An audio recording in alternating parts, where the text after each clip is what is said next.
Tout au long de l'histoire de la Terre, le carbone a évolué naturellement entre les océans, la biosphère et l'atmosphère.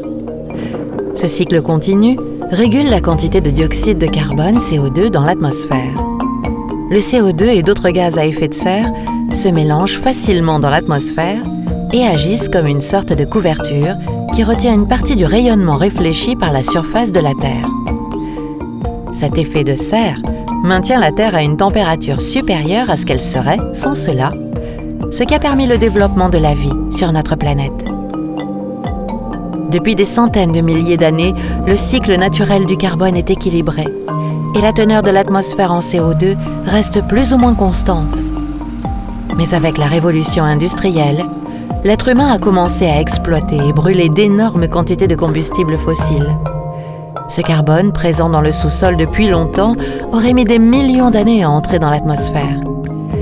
D'un point de vue géologique, sa libération est très brutale. Conjuguée à la déforestation, elle bouleverse l'équilibre naturel du cycle du carbone. En 150 ans, la concentration atmosphérique de CO2 est passée de 270 à 400 parties par million. En conséquence, la planète, y compris sa surface et les océans, se réchauffent. Notre climat change déjà.